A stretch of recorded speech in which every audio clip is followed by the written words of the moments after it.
भी next question है geometry से। इसमें क्या है, ना triangle A B C, A D and B E are medians and G is the centroid. ठीक है, A D and B E है वो मीडियन है एंड जी क्या है, सेंट्रॉइड है। और angle A G E is equal to 30 degree, और एंगल जो ए जी ई दिया है वो हमको 30 डिग्री दिया है।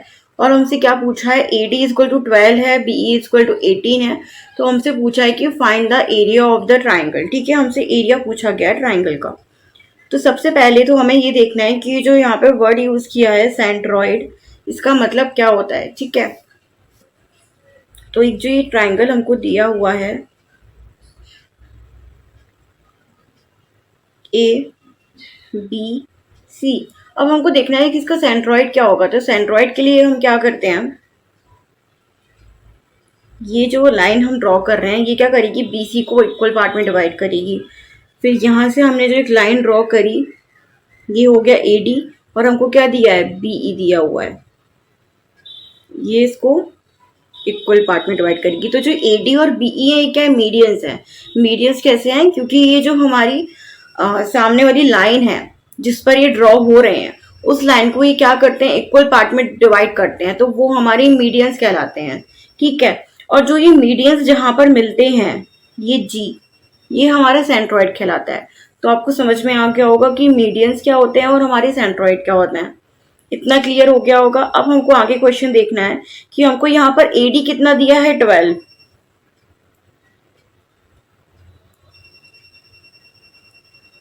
बीई यहाँ पर कितना दिया है, 18।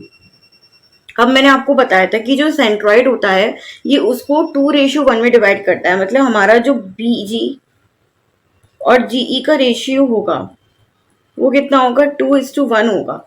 इसका क्या मतलब हुआ, अगर हमारी पूरी लाइन बीई की वो कितनी हमको दिया, 18।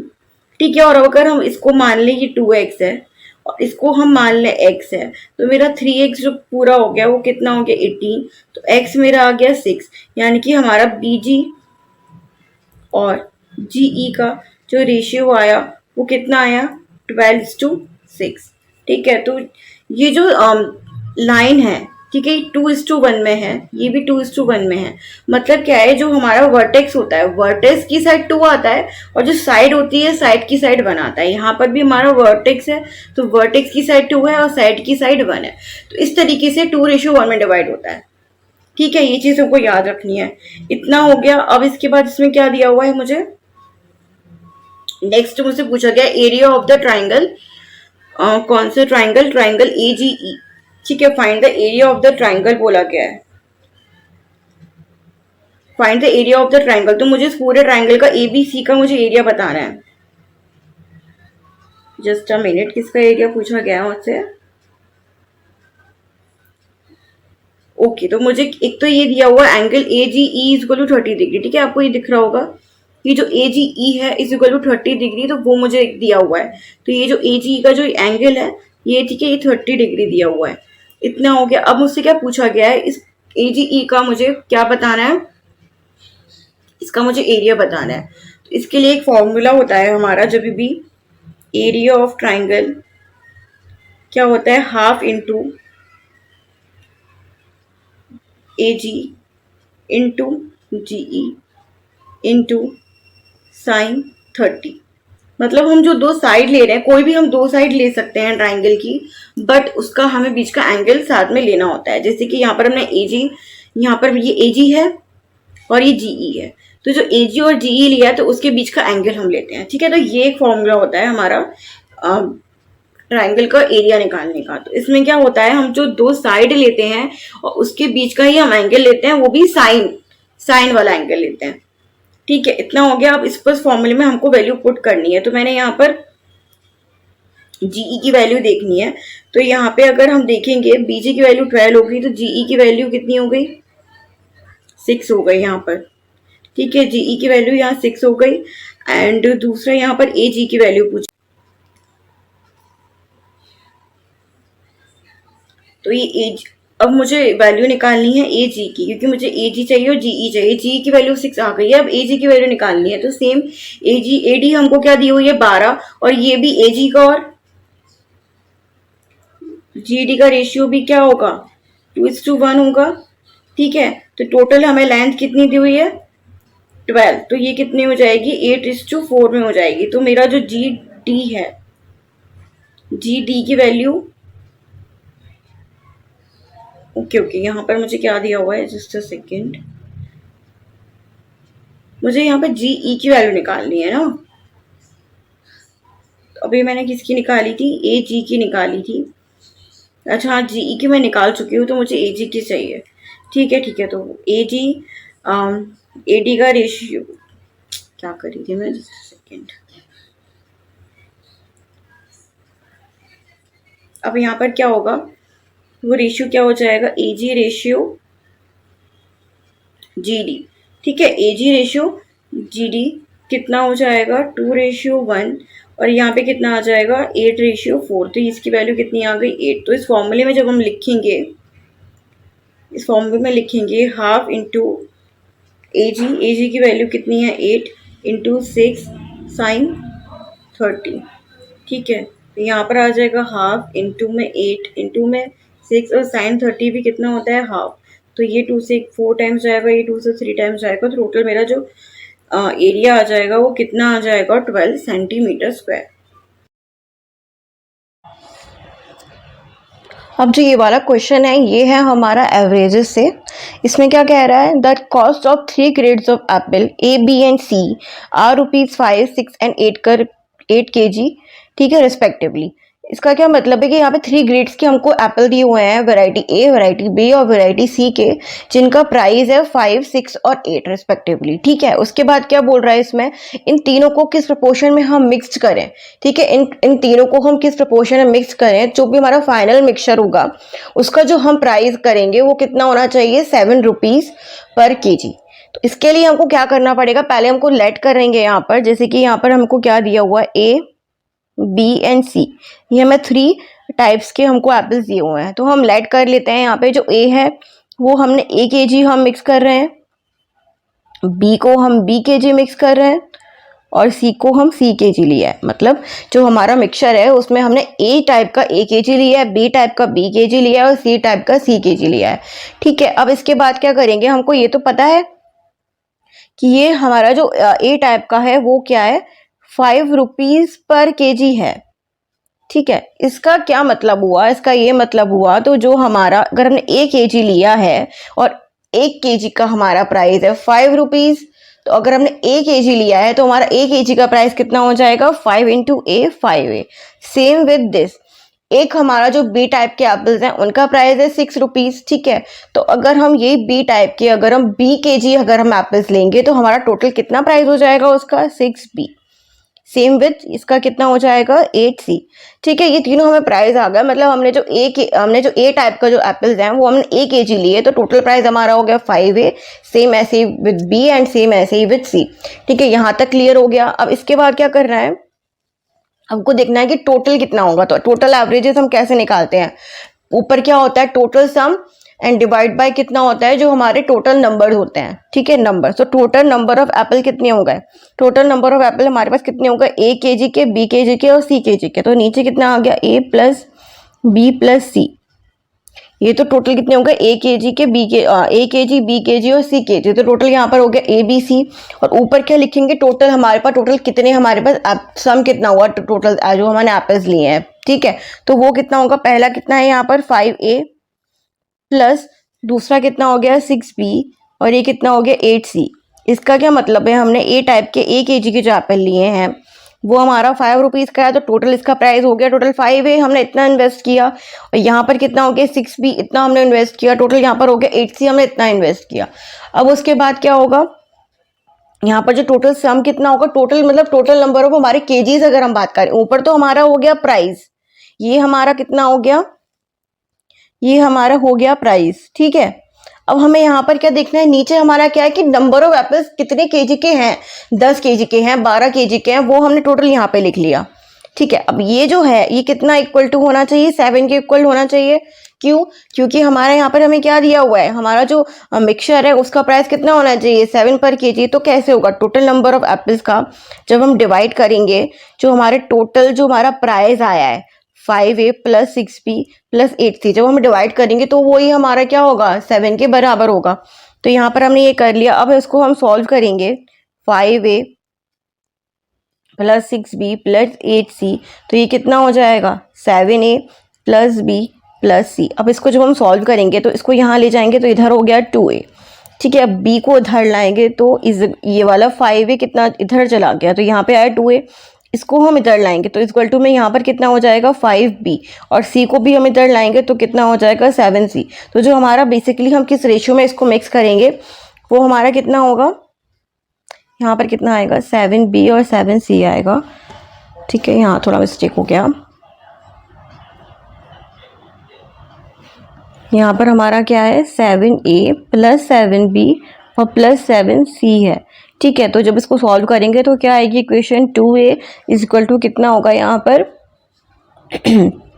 B प्लस C, ठीक है। यानी कि B प्लस C, मान लो हमने B 1 kg लिया, C भी 1 kg लिया, तो A को हमें कितना लेना पड़ेगा, 2 kg लेना पड़ेगा।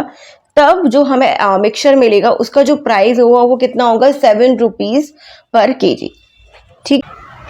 तो ये जो हमारा नेक्स्ट क्वेश्चन है ये है टाइम, स्पीड और डिस्टेंस से, ठीक है। तो इस टाइप के जो क्वेश्चंस होते हैं ना, तो सबसे सही तरीका इनको सॉल्व करने का ये है कि आप क्वेश्चन पढ़ते जाइए और डायग्राम हमारा ड्रॉ करते जाइए, ठीक है। अगर डायग्राम सही तरीके से ड्रॉ कर पाएंगे तो बहुत ज्यादा चांसेस है कि आप वो क्वेश्चंस भी पूरा सॉल्व कर पाए। विदाउट डायग्राम इस टाइप के क्वेश्चन सॉल्व करना थोड़ा सा डिफिकल्ट है, तो ठीक है। तो आप एक एक लाइन पढ़िए और साथ साथ उसको ड्रॉ करिए कि कैसे कहाँ, मतलब कौन कहाँ जा रहा है, किस पॉइंट पे जा रहा है, किस पॉइंट से रिटर्न हो रहा है, किसका कितना स्पीड है, ये सब चीजें हमें याद नहीं रहती हैं। लेकिन आप डायग्राम में इसको ड्रॉ करते जाएंगे ना तो बहुत इजी हो जाएगा आपको पूरा क्वेश्चन अपने डायग्राम में समझना। तो बार बार आपको रीड करने की जरूरत नहीं पड़ेगी, क्योंकि टाइम और स्पीड के जो डिस्टेंस के क्वेश्चन जो होते हैं वो मोस्ट ऑफ द चांसेस होते हैं कि थोड़े लेंथी होते हैं। तो बार बार आप वो 4-4 लाइन पढ़ के टाइम वेस्ट नहीं करना चाहेंगे, ठीक है। तो अपना टाइम सेव करने का और क्वेश्चन सही करने का एक यही तरीका है कि आप जो भी क्वेश्चन आप लाइन पढ़ते जा रहे हैं आप उसको साथ साथ ड्रॉ करते जाइए। उससे आपके जो क्वेश्चन है ना बहुत इजीली सॉल्व होगा, प्लस आपको समझ में आ जाएगा कि कहाँ पे क्या गलती हो रही है, क्या चीज कैसे कहाँ जा रही है, क्या नहीं जा रही है। मतलब चांसेस बहुत ज्यादा हो जाएंगे आपके वो क्वेश्चन सॉल्व होने के और क्वेश्चन सही सॉल्व होने के, ठीक है। तो सेम हम यही अप्रोच यहाँ पर करेंगे। तो हम क्वेश्चन पढ़ते जाएंगे एक एक लाइन और उस चीज को हम अपने डायग्राम में ड्रॉ करके देखेंगे कि कहाँ पे क्या हो रहा है एग्जैक्ट, आपको एग्जैक्ट पिक्चर जो है वो क्रिएट हो पाएगी, ठीक है। अब यहाँ पर हमें पहला क्या दिया हुआ है, point P lies between A and B, तो हम ड्रॉ कर लेते हैं। मतलब क्या है, यहाँ पर जो हमारा A और B है हम लाइट कर लेते हैं कि ये हमारा B है और ये हमारा पॉइंट A है। अब इसमें पूरा हम पढ़ेंगे तो उसमें क्या दिया हुआ है, point P lies between AB such that the length of BP is thrice that of AP।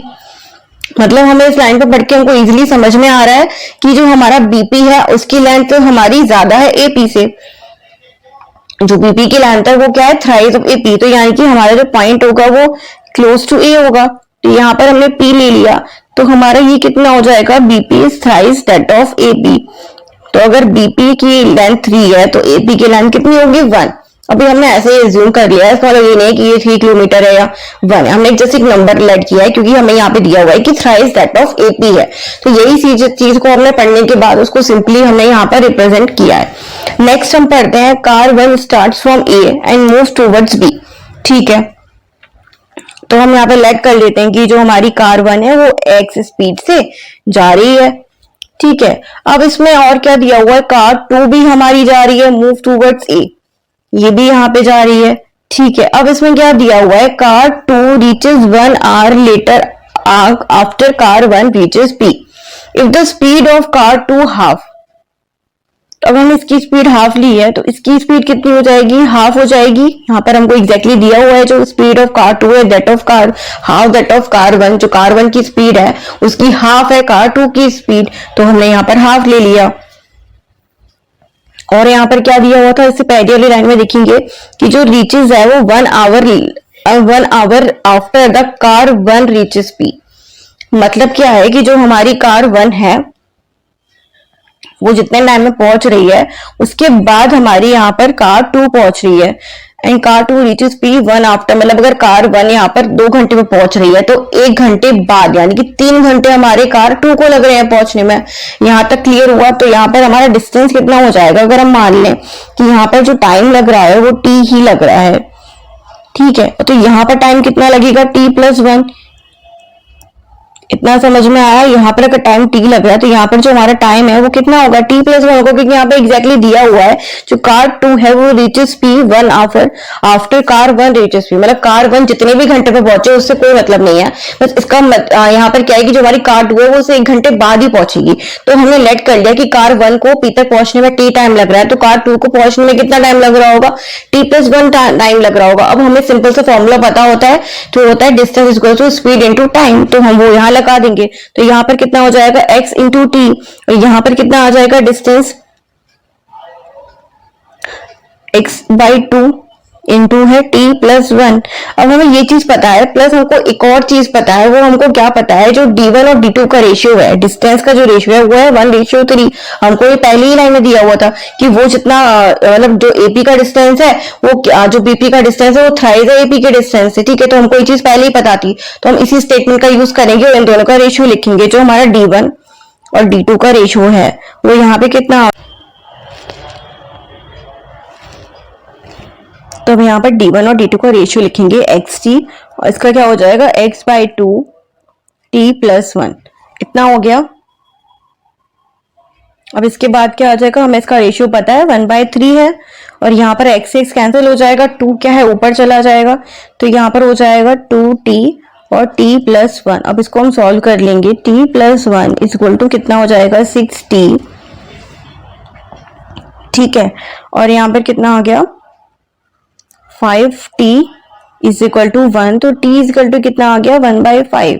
अब 1/5 का क्या मतलब है, इसको जब हम इंटू 60 से करेंगे तो कितना आ गया हमारा यहाँ पर 12 मिनट, ठीक है। तो यानी कि हमारा जो टाइम है वो मिनट में कितना हो गया, 12 मिनट। उसको कितना टाइम लगा, 12 मिनट लगेंगे ए को पी तक पहुंचने में, वही हमसे पूछा गया था, ठीक है। तो इस टाइप के जब भी क्वेश्चन आपको आए सॉल्व करने के लिए, तो सबसे इजी तरीका है इन क्वेश्चन को सॉल्व करने का, वो है आप डायग्राम ड्रॉ करिए, ठीक है।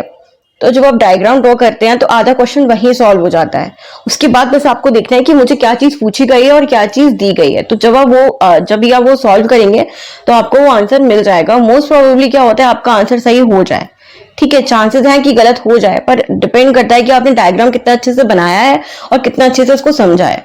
तो इस टाइप के क्वेश्चंस में आप कोशिश करिएगा कि डायग्राम ही पहले ड्रॉ करें टाइम स्पीड डिस्टेंस का जब भी आपको क्वेश्चन। तो अभी जो नेक्स्ट क्वेश्चन है ये है हमारा अलजेब्रा से।